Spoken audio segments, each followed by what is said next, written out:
I've been in all 93 counties. I was in Arthur County, was my 93rd this week.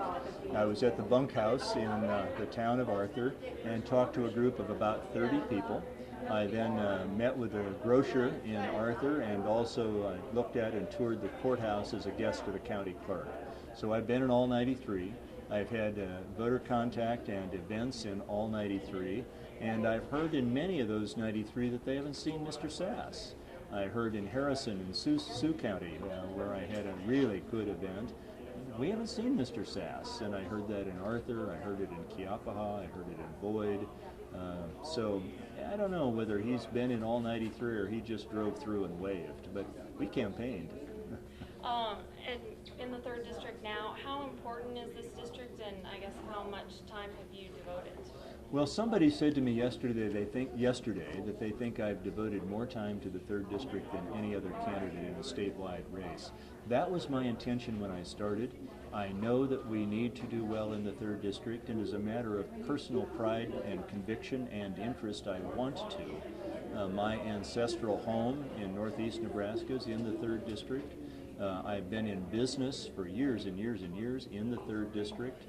I've represented lots of farmers and ranchers and cattlemen in and across the 3rd district. I was a guest and honored to be a guest at 3 cattle sale barns, livestock auction markets this week, and had great conversations, and I think we're going to do really well in the 3rd district and surprise a lot of people. A lot of veterans in the audience today.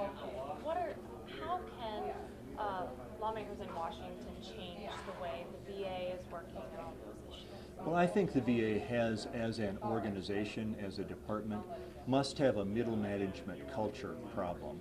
And I think this new secretary is committed to trying to change that culture.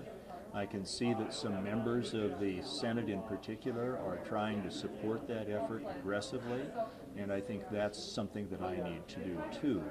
It helps to be a veteran, to have some identification with those issues. That's becoming rarer and rarer, unfortunately. But I do think that principally it's a culture problem. It's not something to just throw money at. Funding is always helpful, but I think this is really something that needs a cultural response. Ebola, a big issue right now. Is the U.S. doing enough, or would you do anything different? Well, I think that, we've got to recognize that Ebola is a bacteria. It's a single-celled animal. It doesn't come through the border. It's a communicable disease and an obvious dangerous one. There's no question about that. I think the president intelligently waited for a while because the United Nations was working aggressively on it.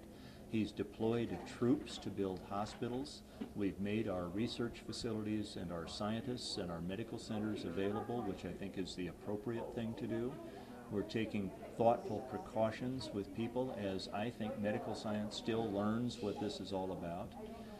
And I think that as long as we can look to one of the leading experts in the world on this disease, who is now at the University of Nebraska Medical Center, and listen to what he has to say, if he believes the response is appropriate, we should be reassured. And thus far, all I've heard indicates that he thinks the response is entirely appropriate. Let me say one more thing. Ebola is not a political issue. Disease is not a political issue and should not be politicized. People asking about the pipeline, and you're right in that fight there. Do you think by taking that stand, are you alienating some voters, or what do you think? Well, listen, anytime you take a firm position on an issue that is or becomes controversial, you alienate some people. And the idea is not to try to alienate anybody, but to take a thoughtful and firm position on the merits. I committed to these farmers and ranchers before I decided to run for the Senate, before the president announced that he would wait for the Nebraska Supreme Court. When I filed the case, I had no idea this would become a great big giant issue.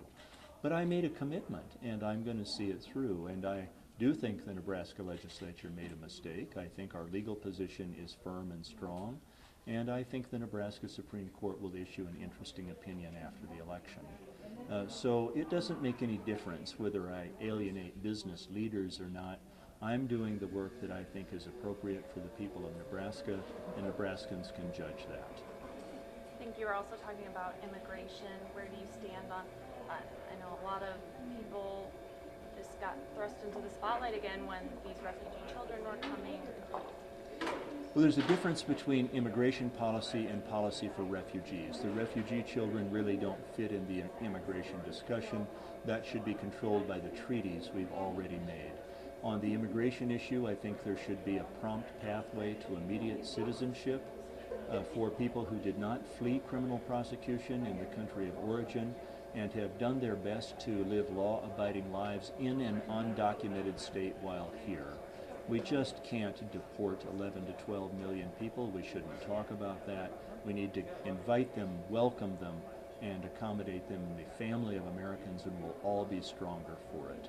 And as I said to this audience, we should never forget that 1 in 6 people serving in the United States Army is not an American citizen, but is serving in order to get promptly to American citizenship. That's quite a testament.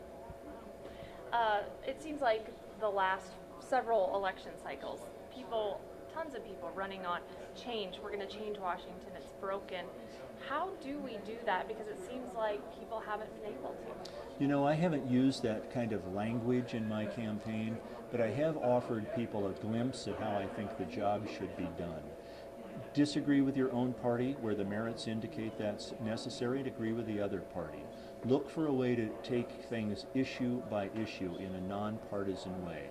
And most importantly, as a new senator, recognize that the highest priority is to build personal confidence and respect among your colleagues in the Senate, so they would be willing to trust me and respect me and know that I will listen to them regardless of party and be attentive to the best idea.